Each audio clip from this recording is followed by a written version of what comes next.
Today's part of complex number is de Moivre's theorem. Theorem क्या है? If I take z1 as a first complex number where z1 equal to r1 into e raised to I theta 1, इसको क्या बोलते हैं हम? This is called exponential form of complex number. z2 is another complex number r2 into e raised to I theta 2.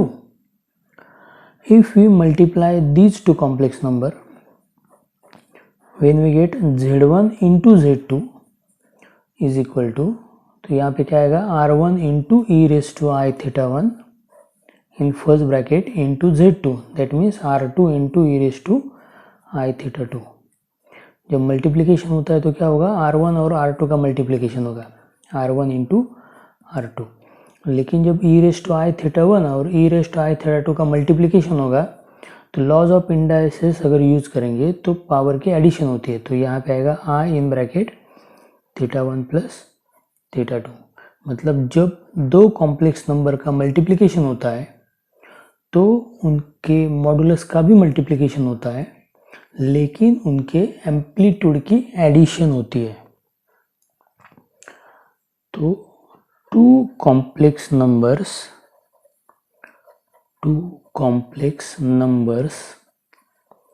Are multiplied. अगर दो complex number का हमने multiply किया, multiplied, then their moduli get multiplied. तो उनके modulus का क्या होता है, मल्टीप्लिकेशन होता है. एंड आर्गुमेंट्स, और उनके आर्गुमेंट्स क्या होते हैं, आर्गुमेंट्स गेट एडेड. तो उनके आर्गुमेंट की एडिशन होती है. तो ये फर्स्ट थिंग समझ में आ रही है. अगर मैंने दो कॉम्प्लेक्स नंबर का डिवीजन किया तो क्या होगा, तो ये सेकंड थिंग है मेरी. अगर मैंने z1 अपॉन z2 किया तो z1 की वैल्यू है r1 into e raise to i theta 1 divide by z2 की वैल्यू है r2 into e raise to i theta 2.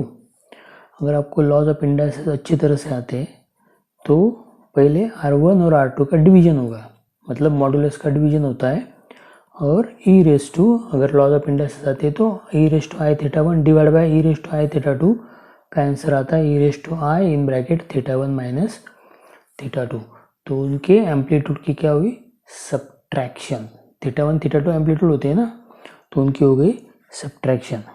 That means हम ऐसा बोल सकते हैं, if one complex number is divided by other, then their moduli get divided. तो उनका modulus क्या होता है, उनका डिवीजन हो जाता है. एंड आर्गुमेंट्स, और उनकी जो आर्गुमेंट्स है गेट सब्ट्रैक्टेड. तो उनके आर्गुमेंट की सब्ट्रैक्शन होती है. ये दो रूल आपको पहले ध्यान में रखने पड़ेंगे. तो फिर डी मूवर्स ने क्या किया, डी मूवर्स ने एक और रूल बनाया. कैसे, तो उसने क्या किया, if e raise to i theta equal to cos theta plus i sine theta. हमको पता है ये फॉर्मूला हमने पिछले वीडियो में देखा है. तो ये फॉर्मूला अगर लिया तो मुझे z की value r e raise to जो आई थीटा रहते हैं एक्सपोनेंशियल फॉर्म में, उसको पोलर फॉर्म में मैं लिख सकता हूँ r in bracket cos theta plus i sine theta. Okay, तो z equal to r in bracket cos theta plus i sine theta. अगर मैंने यहाँ पे ध्यान से देखो अभी, अगर मैंने यहाँ पे e raise to i theta, मैंने इसको इक्वेशन नंबर 1 बोला, अगर मैंने उसका स्क्वायर किया मान लो, तो e raise to i theta का स्क्वायर आएगा cos theta plus i sine theta bracket square, square both side, सही बात है। तो e raise to i theta का स्क्वायर, अगर हमने यहाँ पे लॉज ऑफ इंडाइसिस यूज किए तो मुझे मिलेगा e raise to i theta का square e raise to i theta into 2, तो I get e raise to 2 i theta which is equal to cos theta plus i sine theta bracket square. अभी मैं side change करके लिखता हूँ, तो I get cos theta plus i sine theta bracket square is equal to, तो यहाँ पे e raise to i into 2 theta, बराबर। तो मेरा फॉर्मूला है e raise to i into theta अगर है तो cos theta plus i sine theta, तो यहाँ पे थीटा के जगह पे अगर मैंने 2 थीटा लिखा होता तो मेरा फॉर्मूला क्या आएगा, यहाँ पे मैंने थीटा निकाल के यहाँ पे क्या लिखा है 2 थीटा, तो यहाँ पे आएगा cos 2 theta plus i sign 2 theta, तो मेरा फॉर्मूला बनता है cos 2 theta plus i sign 2 theta, तो ये स्क्वायर का फॉर्मूला बन गया। अगर मैंने सेम तरीके से क्यूब किया बोथ साइड का तो मुझे मिलेगा e raise to i theta bracket cube equal to cos theta plus i sine theta bracket cube, but e raise to i theta bracket cube equal to e raise to 3 i theta which is equal to cos theta plus i sine theta whole bracket cube. फिर मैंने अगर e raise to i theta के फॉर्मूले में अगर मैंने theta के जगह पे 3 थीटा लिखा होता तो मुझे ये फॉर्मूला मिलेगा cos 3 theta plus i sign 3 theta. समझ में आ रहा है। सिमिलरली अगर इन जनरल अगर मैंने इसी को जनरल फॉर्म में लिखा तो मैं डी मूवियर्स थ्योरम लिख सकता हूँ cos theta plus i sine theta whole bracket raise to m equal to cos m theta plus i sine m theta, where m belonging to any type of integer. This is called the de Moivre's theorem. Theorem अच्छी तरह से समझ में आना चाहिए। Theorem क्या है समझ में, ये सिर्फ और सिर्फ यही पे पॉसिबल है। cos पोलर फॉर्म में cos theta plus i sine theta raise to m equal to cos m theta plus i sine m theta, और किसी जगह पे इस तरीके का हम फॉर्मूला यूज नहीं करते। तो ये सिर्फ और सिर्फ कॉम्प्लेक्स नंबर के पोलर फॉर्म में या e raise to i theta के जगह पे यूज होता है। तो यहाँ पे हम इसके एग्जाम्पल लेंगे। इसका प्रूफ भी आपको आगे आने वाले चैप्टर में मिलेगा। Method of induction and binomial theorem नाम का आगे चैप्टर है 11 में, उसमें इसका प्रूफ भी आगे आने वाला है। तो मैंने टेंटेटिव मेथड बोला आपको, अभी हम इसके क्या करेंगे एग्जाम्पल लेंगे। यहाँ पे m बिलोंगिंग टू z के जगह पे अगर मैंने m belonging to real number भी लिया होता तो भी एग्जाम्पल में कोई फर्क नहीं होता है। तो अभी हम क्या करेंगे, अभी इसके एग्जाम्पल्स लेंगे। तो मेरा क्वेश्चन है, use de Moivre's theorem and simplify. तो डी मोवियर्स थ्योरम यूज करके हमको उसको सॉल्व करना है, सिंपल फॉर्म में लेके आना है। देखो फर्स्ट एग्जांपल है cos pi by 3 plus i sine pi by 3 bracket raise to 8। देखो तो z इक्वल टू, मैं ये कॉम्प्लेक्स नंबर इसलिए उसको क्या बोल रहा हूँ मैं z equal to cos pi by 3 plus i sine pi by 3 whole bracket raise to 8। तो ये cos theta plus i sine theta bracket raise to 8 हो गया। तो डी मोइवर्स थ्योरम लेके बाय डी मोइवर्स थ्योरम अगर हमने यहाँ पे यूज़ किया तो हम क्या कर सकते हैं, हम यहाँ पे थीटा के जगह पे पावर 8 है ना, तो 8 थीटा लिख सकते हैं। तो यहाँ पे मैं लिख सकता हूँ 8 pi by 3 plus i sine 8 pi by 3। यहाँ पे थोड़ी सी मुश्किल है, जिन बच्चों को मैथ 1 नहीं आता उनके लिए। तो यहाँ पे इसकी वैल्यू निकालने का जो मेथड है वो मेथड हमने ऑलरेडी मैथ 1 के सेकंड चैप्टर में सीखा है। अगर आपको मैथ 1 का सेकंड चैप्टर नहीं आता तो उसका वीडियो आप चेक करो तो आपको ये चीज़ समझ में आ जाएगी। यहाँ पे मैं डायरेक्टली लिख रहा हूँ तो शायद हो सकता है कि आपको थोड़ा समझ में नहीं आए, थोड़ा आपके दिमाग के ऊपर से चला जाए, लेकिन अगर ये आपको एक्सप्लेन यहाँ पे करता बैठे तो बहुत टाइम जाएगा। तो इसलिए मैंने वो मैथ 2 के सेकंड चैप्टर का वीडियो आप चेक करो, उसमें आपको ये मिल जाएगा। तो 8π/3 है, तो 8π/3 को मैं कैसे लिख सकता हूँ?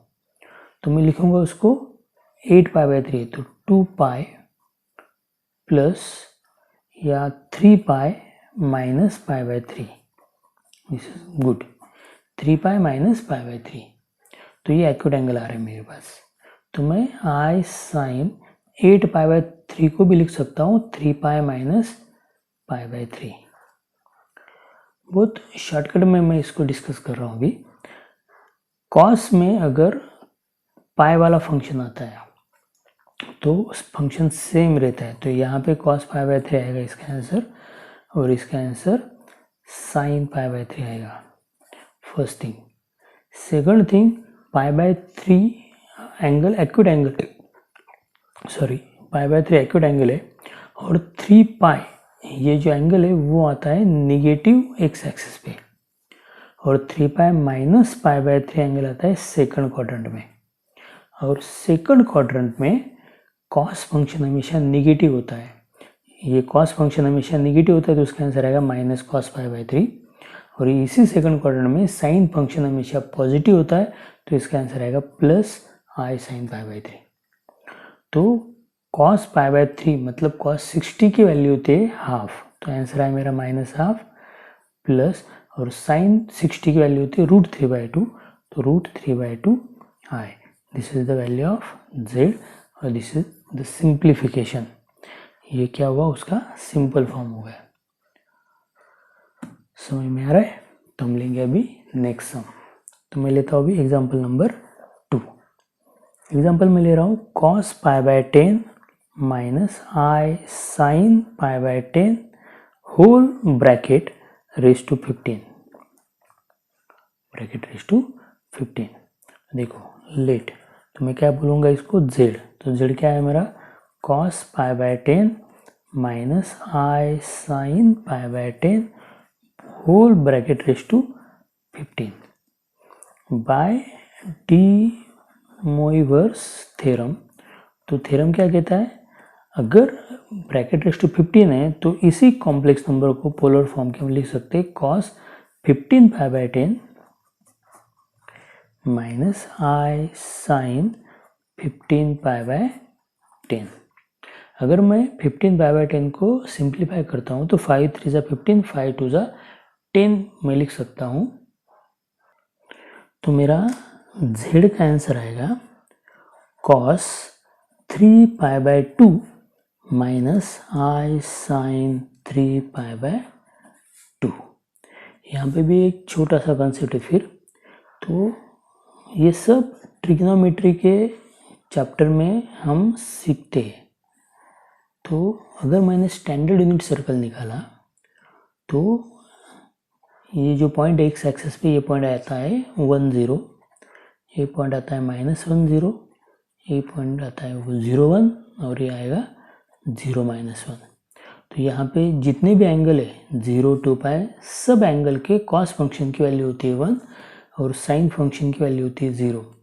यहाँ पे जितने भी एंगल है सब एंगल के लिए कॉस फंक्शन की वैल्यू होती है 0 और साइन फंक्शन की वैल्यू होती है 1। यहाँ पे नेगेटिव एक्स एक्सिस पे जितने भी एंगल है सब एंगल के लिए कॉस फंक्शन की वैल्यू होती है -1, साइन फंक्शन की वैल्यू होती है 0। और यहाँ पे जितने भी एंगल रहते हैं उस सब एंगल के लिए कॉस फंक्शन की वैल्यू होती है 0 और साइन फंक्शन की वैल्यू होती है -1। अगर ये कंसेप्ट हम यहाँ पे यूज़ कर रहे हैं 3π/2 मतलब 270 डिग्री एंगल यहाँ पे, तो यहाँ पे कॉस फंक्शन की वैल्यू होती है 0 और साइन फंक्शन की वैल्यू होती है -1। तो यहाँ पे अगर ये वैल्यू हम सब्स्टिट्यूट करेंगे तो मुझे cos 3π/2 की वैल्यू आएगी 0 -I, और साइन 3π/2 की वैल्यू आती है -1। तो फिर मेरा आंसर आता है प्लस आई। तो this is the simplification of this complex number. तो हम लेते हैं अभी नेक्स्ट सम। हो सकता है शायद आपको ये चीज़ समझ में ना आए, तो मैं फिर आपको एक रिक्वेस्ट करता हूँ कि आप कॉम्प्लेक्स नंबर अगर ये समझ में नहीं आता है तो आप मैथ 1 के सेकंड चैप्टर का बेसिक ट्रिग्नोमेट्री का वीडियो ज़रूर चेक करें। तो मैं लेता हूँ अभी नेक्स्ट सम। तो अगला एग्जांपल है cos 5 theta plus i sine 5 theta bracket square divide by cos 4 theta minus i sine 4 theta bracket cube. देखो मैं पहले इस कॉम्प्लेक्स नंबर को z लेटर से डिनोट करता हूँ। तो मेरा आंसर आएगा cos z equal to cos 5 theta plus i sine 5 theta bracket raise to 2 divide by cos 4 theta minus i sine 4 theta bracket raise to 3। अगर आपने थोड़ी देर के लिए इसको cos 5 theta plus i sine 5 theta को थोड़ा change करके लिखा तो मैं एक तो ऐसा भी लिख सकता हूँ, अगर स्क्वायर है तो 5 थीटा इंटू 2, तो एक सम सॉल्व करने के बहुत सारे मेथड हो सकते हैं। तो ये आएगा cos 10 theta plus i sine 10 theta divide by, यहाँ पे मैं लिख सकता हूँ cos 4 थीटा इंटू 3, तो 12 theta minus i sine 12 theta. तो मैं इसी को cos 10 theta plus i sine 10 theta को लिख सकता हूँ e raise to 10 i theta, और cos 12 theta minus i sine 12 theta को लिख सकता हूँ e raise to minus 12 i theta. और अगर मैंने यहाँ पे लॉज ऑफ इंडाइसिस यूज किया तो इसका आंसर आएगा e raise to 10 i theta plus 12 i theta होता है 22 आई थीटा। तो फिर मेरा आंसर आएगा cos 22 theta plus i sine 22 theta. This is my answer. तो सिंप्लीफाई करने के लिए मैं यहाँ पे एक्सपोनेंशियल फॉर्मूला यूज कर रहा हूँ। ऊपर वाले सम भी मैं शायद इस तरीके से कर सकता था, लेकिन मैंने वो कुछ अलग मेथड से किया। तो शायद आपको ये चीज़ समझ में आ रही है। तो अभी हम कुछ अलग टाइप के सम लेते हैं इसके। तो मैं क्वेश्चन लेता हूँ एक्सप्रेस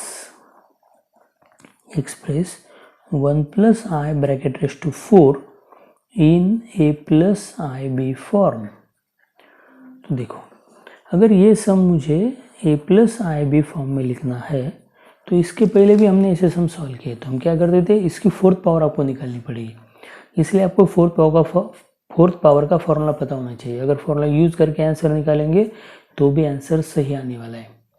तो मतलब एक सम सॉल्व करने के एक से ज़्यादा मेथड होते हैं मैथ्स में।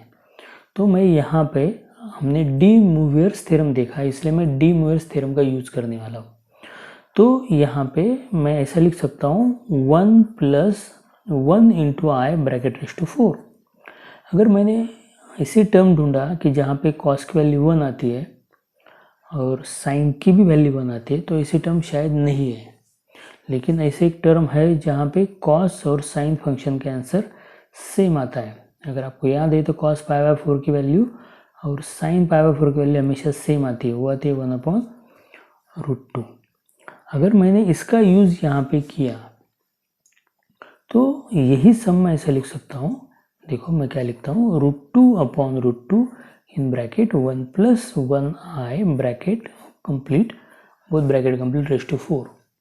तो इस सम को मैं लिख सकता हूँ √2 इन ब्रैकेट 1/√2 प्लस 1/√2 आई और होल ब्रैकेट रेस टू 4।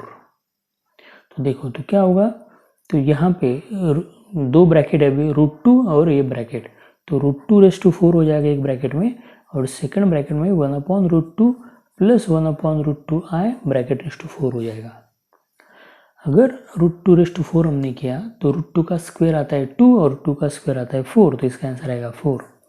और 1/√2 को मैं बोल सकता हूँ cos π/4 और 1/√2 को यहाँ पे मैं बोलूँगा sin π/4, तो ब्रैकेट रेज़ टू 4। तो मेरा फंक्शन इस तरीके का आ जाएगा।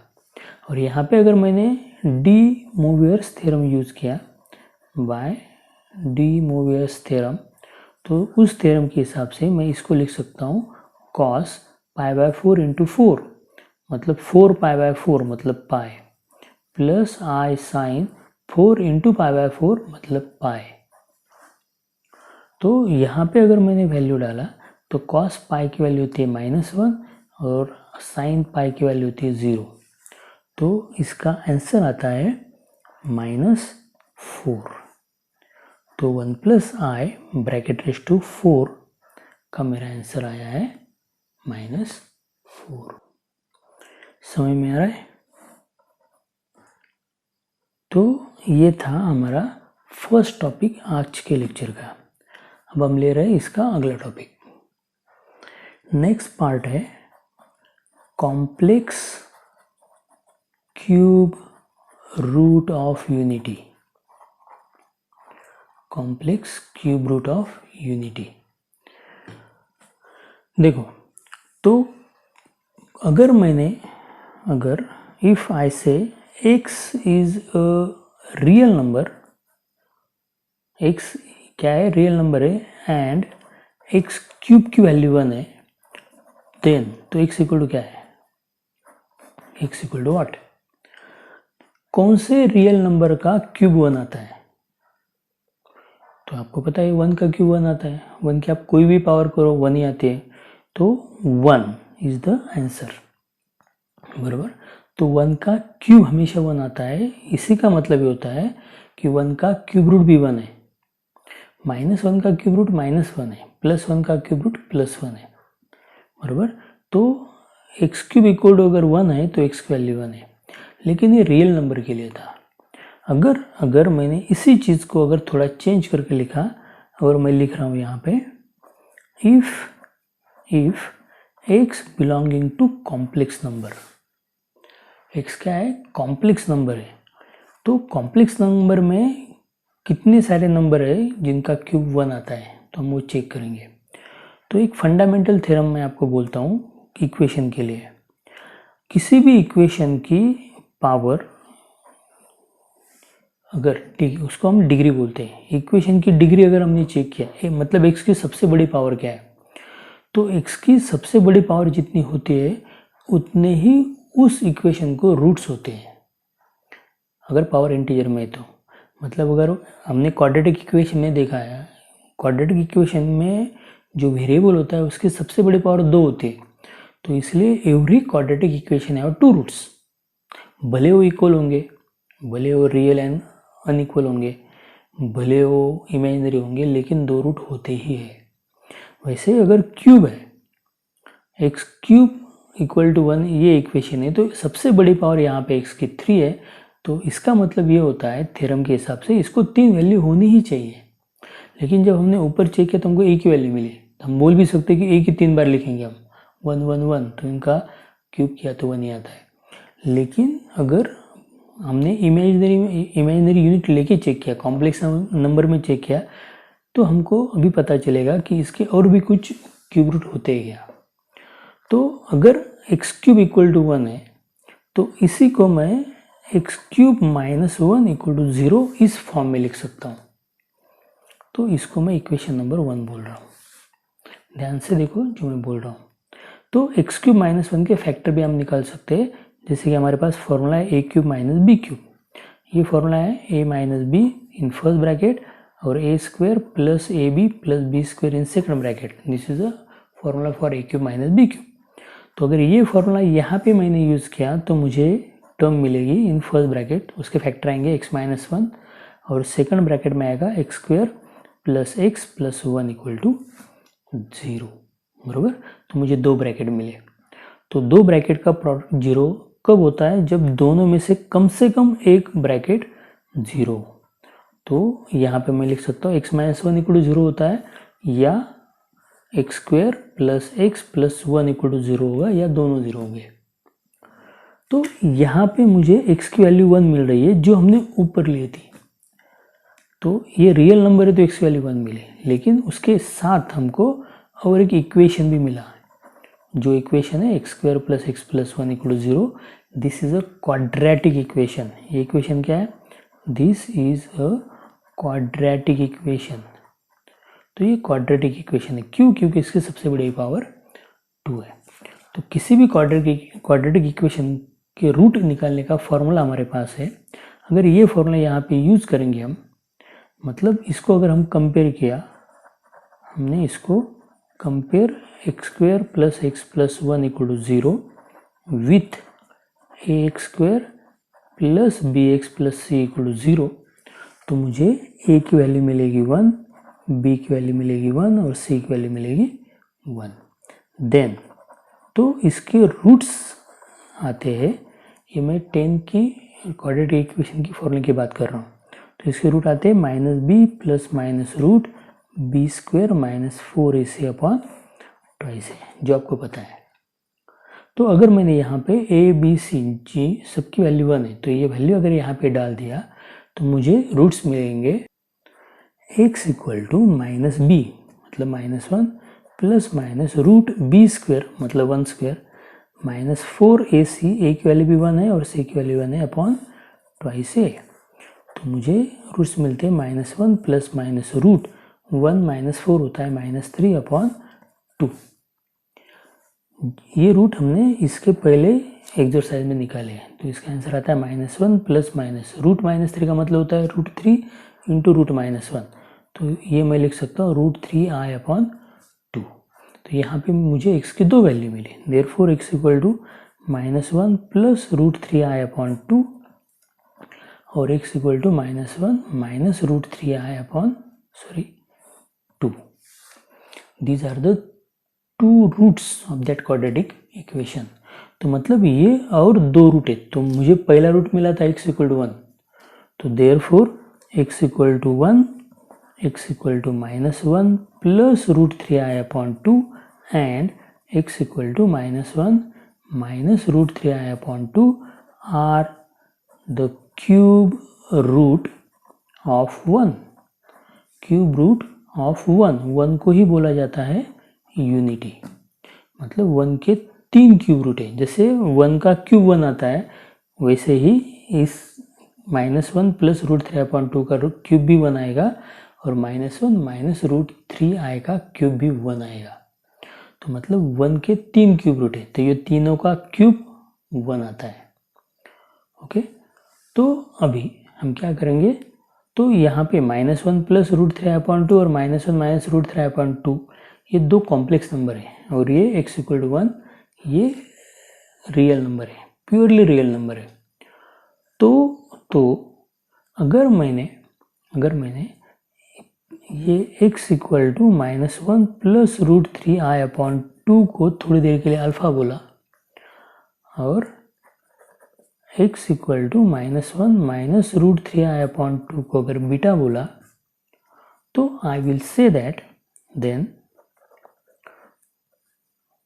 1 alpha and beta are cube roots of unity. तो मैं बोल सकता हूँ कि ये 3 1 के क्यूब रूट है, बरोबर। लेकिन अगर मैंने सिर्फ अल्फा और बीटा के बारे में बोला, अगर 1 बोल रहा हूँ तो 1 is a purely real number.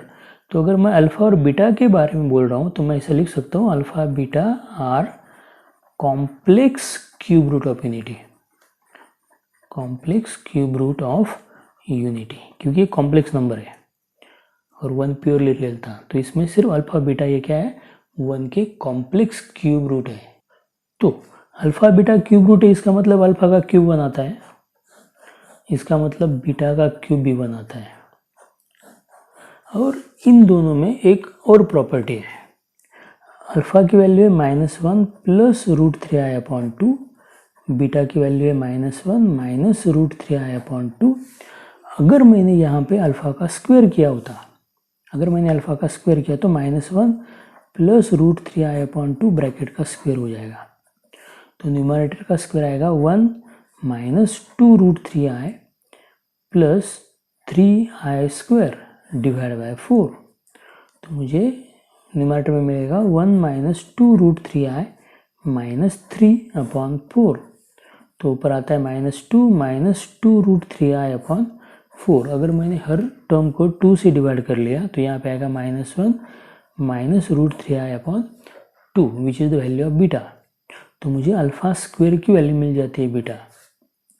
Similarly अगर मैंने बीटा का स्क्वायर किया होता, बीटा की वैल्यू है -1 - √3i/2।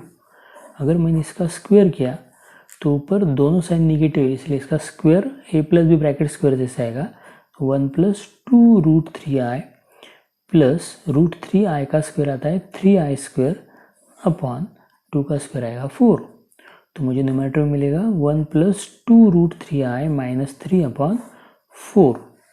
तो मुझे मिलता है -2 + 2√3i/4। अगर मैंने हर टर्म को अगर 2 से डिवाइड किया तो मुझे मिलेगा -1 + √3i/2। तो which is the value of alpha. तो मुझे अल्फ़ा स्क्वायर की वैल्यू मिलेगी बीटा और बीटा स्क्वायर की वैल्यू मिलेगी अल्फ़ा। अब अगर मैं क्यूब रूट बोल रहा हूँ तो I will say 1 alpha and beta. तो बीटा की जगह पे मैं अल्फ़ा स्क्वायर भी लिख सकता हूँ ना। अभी बीटा मतलब अल्फ़ा स्क्वायर, तो 1 अल्फ़ा बीटा मतलब alpha square are cube roots of unity. तो होता क्या है, अल्फ़ा हम -b + √डेल्टा/2 के लिए यूज़ करते हैं। तो यहाँ पे अल्फ़ा के जगह पे कोई और अगर लेटर मैंने यूज़ किया तो ज़्यादा बेटर रहेगा, इसलिए मैं उसके लिए एक अलग लेटर यूज़ कर रहा हूँ और उस लेटर को बोला जाता है omega. Let omega equal to -1 + √3i/2, then omega square होता है -1 - √3i/2। मैं अल्फ़ा को ओमेगा बोल रहा हूँ थोड़ी देर के लिए। तो then I will say 1 omega square are cube roots of unity. समझ में आ रहा है? तो यहाँ पे ओमेगा क्या है, here omega is complex number है ना वो, तो complex cube root of unity. ये complex cube root of unity की थ्योरी थी। तो यहाँ पे अगर मैं ऐसा बोल रहा हूँ, if omega is a complex cube root of unity, complex cube root of unity, तो इसका मतलब हम ले सकते हैं कि ओमेगा का क्यूब अगर किया तो 1 आता है। ओमेगा क्यूब क्या आएगा, 1 आएगा। अगर मैंने यहाँ पे ओमेगा क्यूब -1 = 0 ये इक्वेशन लेके उसके फैक्टर्स निकाले तो मुझे फैक्टर आएंगे omega -1 in first bracket, omega square plus omega plus 1 = 0 in second bracket. तो मेरे फैक्टर से आएंगे।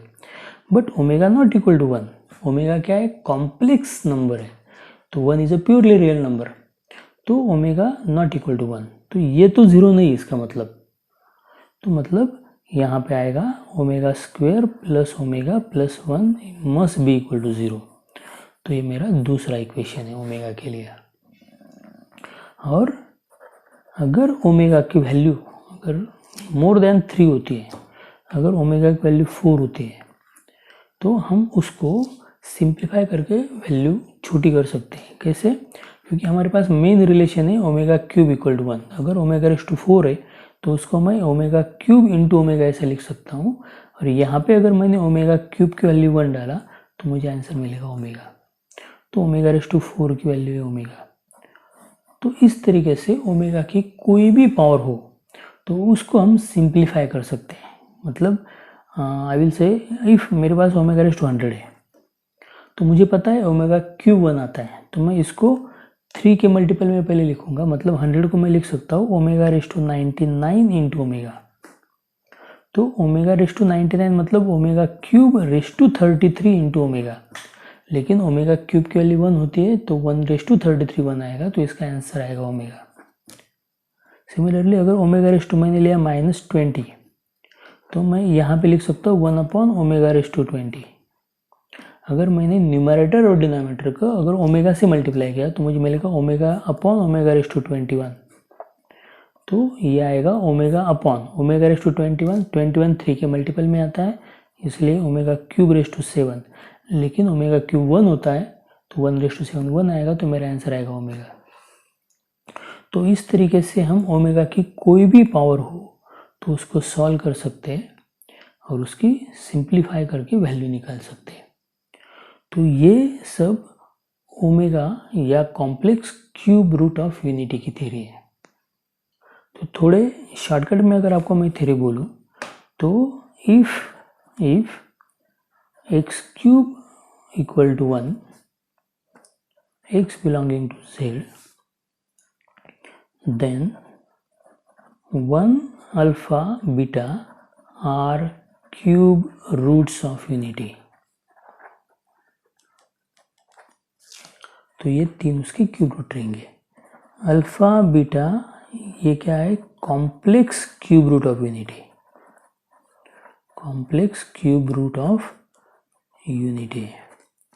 और अल्फा की वैल्यू होती है -1 प्लस √3i/2, बीटा की वैल्यू होती है -1 माइनस √3i/2। और यहाँ पे रिलेशन मिलता है हमको α² equal to beta and β² equal to alpha. ये इम्पोर्टेंट रिलेशन है जब आप complex cube root of unity लेते हो तब। सिमिलरली यहाँ पे अगर मैंने अल्फा और बीटा के एडिशन किया तो मुझे अल्फा प्लस बीटा यहाँ पे मिलता है -1। अगर मैंने अल्फा और बीटा का मल्टीप्लिकेशन किया तो मुझे अल्फा इंटू बीटा मिलता है 1। This is the second relation जो आपको याद रखना है। और अगर मैंने ओमेगा लिया, if omega is complex cube root of unity, तो ओमेगा के लिए आपको ध्यान में रखना है ω³ equal to 1, this is the first formula. फिर ω² plus omega plus 1 equal to 0, this is the second formula. And if the power of omega is more than 3, तो फिर उसकी हमको वैल्यू निकालना है। तो मतलब ω⁴ की वैल्यू ओमेगा आएगी, और इसी तरीके से ओमेगा की पावर अगर 3 से ज़्यादा है तो उसकी वैल्यू हम निकाल सकते हैं। तो इस टॉपिक के लिए हमको इतने सारे फॉर्मूले याद होने चाहिए। अगर इतने फॉर्मूले याद है तो आप इस टॉपिक का कोई भी एग्जाम्पल सॉल्व कर सकते हो। तो मैं इसके कुछ एग्जाम्पल्स लेता हूँ और यहाँ पे फिर हमारा चैप्टर ख़त्म हो जाएगा। तो मैं क्वेश्चन लेता हूँ, if omega is a complex cube root of unity, it is given cube root of unity, then prove that the following, prove the following। ये मेरा क्वेश्चन है। तो जब हमको ये चीज़ दी जाती है omega is a complex cube root of unity, तो इसी लाइन से हमको 3 फॉर्मूले मिलने चाहिए। ओमेगा क्या है, complex cube root of unity है। तो हमको यहाँ पे एक फॉर्मूला मिलता है ω³ इक्वल टू 1, दूसरा मिलता है ω² plus omega plus 1 equal to 0, और तीसरा फॉर्मूला मिलेगा ω⁴ इक्वल टू ओमेगा, जो हमने अभी प्रूव किया है। तो हर बार जब omega is a complex cube root of unity देंगे तब आपको ये 3 फॉर्मूले लिखने हैं। तो फिर पहला प्रूव दैट है मेरा 2 plus omega bracket cube -1 minus 3 omega plus ω² bracket cube equal to 65। तो आप किसी भी तरह का एग्जाम्पल सॉल्व कर सकते हो सिर्फ ये 3 फॉर्मूले यूज करके। तो देखो, तो यहाँ पे मैं लेता हूँ लेफ्ट हैंड साइड। तो मेरी लेफ्ट हैंड साइड है 2 plus ω² bracket cube -1 minus 3 omega plus ω² bracket cube. अगर मैंने यहाँ पे 2 प्लस ओमेगा और ω² का ग्रुप बनाया और सेकंड ब्रैकेट में 1 प्लस ω² का ग्रुप बनाया, तो मुझे इसकी value omega plus omega square की वैल्यू इक्वेशन नंबर 2 से मिल सकती है। तो ओमेगा स्क्वायर प्लस ओमेगा की वैल्यू आएगी -1, तो इसकी वैल्यू आएगी -1। और उसी इक्वेशन नंबर 2 से मुझे 1 प्लस ओमेगा स्क्वायर की वैल्यू भी मिलेगी। तो 1 प्लस ओमेगा स्क्वायर की वैल्यू आती है माइनस ओमेगा, तो इसकी वैल्यू आएगी minus omega -3 omega bracket cube. तो 2 - 1 होता है 1, तो ये आएगा 1 क्यूब माइनस, और माइनस ओमेगा -3 ओमेगा होता है -4 ओमेगा ब्रैकेट क्यूब। तो 1 क्यूब आता है 1 माइनस, और निगेटिव नंबर का क्यूब हमेशा निगेटिव आता है, तो आएगा -4 का क्यूब 64 और ओमेगा क्यूब। तो ओमेगा क्यूब की वैल्यू होती है 1, तो 1 ये दोनों माइनस साइन तो प्लस हो जाएगा 64 × 1, तो मेरा आंसर आएगा 1 + 64 which is equal to 65 which is our right hand side. तो therefore left hand side is equal to right hand side, ये प्रूव हो गया। समझ में आ रहा है कैसे किया मैंने? चलो इसी तरीके से हम कुछ और समझ लेते हैं। मुझे प्रूव करना है a + b omega + c omega square upon c + a omega + b omega square equal to omega square. तो देखो, तो मैं लूँगा फिर LHS। लेफ्ट हैंड साइड क्या है? a + b omega + c omega square upon c + a omega + b omega square. तो यहाँ पे मैं थोड़ा सा सोचता हूँ अभी करना क्या है। तो मेरा जो राइट हैंड साइड का आंसर है वहाँ पे ओमेगा स्क्वायर है, बराबर। तो मुझे इसका आंसर लाना है ओमेगा स्क्वायर। तो इसलिए मैं a + b omega + c omega square upon c + a omega + b omega square को डिनोमिनेटर और न्यूमरेटर को ओमेगा स्क्वायर से मल्टीप्लाई करता हूँ। तो इसका right hand side omega square, तो इसलिए इस टर्म को मैं एज इट इज रखूँगा और ये ओमेगा स्क्वायर से डिनोमिनेटर को मल्टीप्लाई करूँगा। तो मुझे न्यूमरेटर मिलेगा a + b omega + c omega square divide by, अगर मैंने ओमेगा स्क्वायर से ब्रैकेट के हर टर्म को मल्टीप्लाई किया डिनोमिनेटर के, तो मुझे मिलेगा c omega square + a omega cube + b omega raise to 4 × omega square. तो मेरे पास ओमेगा क्यूब की वैल्यू है 1 और ओमेगा रेज़ टू 4 की वैल्यू है ओमेगा एज पर इक्वेशंस। तो मुझे मिलेगा a + b omega + c omega square divide by c omega square plus a, because omega cube equal to 1, plus b omega raise to 4 की value तो omega, तो b omega × omega square. तो आपको समझ में आएगा कि न्यूमरेटर का जो टर्म है a + b omega + c omega square, और डिनोमिनेटर का भी टर्म सेम है। यहाँ पे भी a + b omega + c omega square है और इंटू ओमेगा स्क्वायर, तो सेम टर्म गेट कैंसल्ड। तो मेरा आंसर आता है omega square which is our right hand side and the equation is prove. समझ में आ रहा है? एग्जाम्पल नंबर 3 है, if alpha beta are complex cube root of unity, show that first thing है alpha square plus beta square plus alpha beta equal to 0, and the second thing is alpha raised to 4 plus beta raised to 4 plus alpha raised to -1 into beta raised to -1 equal to 0। देखो यहाँ पे omega नहीं है, यहाँ पे alpha beta है। Alpha beta are complex cube root of unity is given, बरोबर। तो फिर अल्फा बीटा के बीच में रिलेशन हमको पता है, अल्फा स्क्वायर इक्वल आता है बीटा, बीटा स्क्वायर इक्वल आता है अल्फा। सेकंड थिंग कि अल्फा प्लस बीटा की वैल्यू आती है -1 और अल्फा इंटू बीटा की वैल्यू आती है +1। ओके, नेक्स्ट इज अल्फा अगर क्यूब किया तो आता है 1, बीटा अगर क्यूब किया तो आता है 1, क्योंकि वो क्यूब रूट ऑफ यूनिटी है ना। तो इन तीन इक्वेशन का अगर हमने यूज़ किया तो हमको जो फर्स्ट है शो दैट, उसका अगर हमने LHS लिया तो आता है alpha square plus beta square plus alpha beta. यहाँ पे अगर हमने अल्फ़ा स्क्वायर की वैल्यू डाला बीटा, तो बीटा स्क्वायर की वैल्यू डाल दी अल्फ़ा प्लस अल्फ़ा बीटा, तो ये मुझे फंक्शन मिल जाएगा। तो ये आएगा फ्रॉम 1।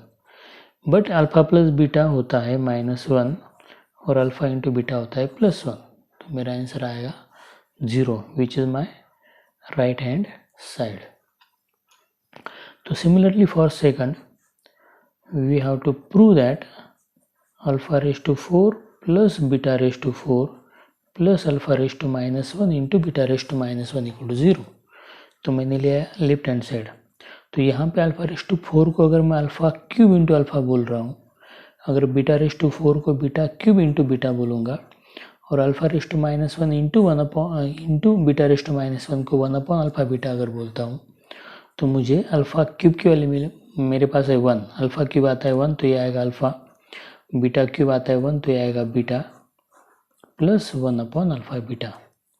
तो यहाँ पे भी अगर हमने वैल्यू डाली, अल्फा प्लस बीटा की वैल्यू थी -1 और अल्फा इंटू बीटा होता है +1, तो मेरा आंसर आएगा -1 + 1 equal to 0, which is my right hand side. तो आपको समझ में आया होगा। अगर आपके फॉर्मूले याद है अच्छी तरह से तो बहुत इजी एग्जांपल्स हैं। तो मैं आपको अभी एक्सरसाइज 1.4 करने के लिए बोल रहा हूँ। तो ये थ्योरी है एक्सरसाइज 1.4 की। तो इतनी थ्योरी यूज़ करके आप एक्सरसाइज 1.4 पूरा सॉल्व कर सकते हो। और इसी के साथ हमारा ये चैप्टर आज पूरा हो जाता है। तो नेक्स्ट लेक्चर को हम इसके जो अगले चैप्टर है वो लेंगे। I hope you understand everything I told you today. Bye.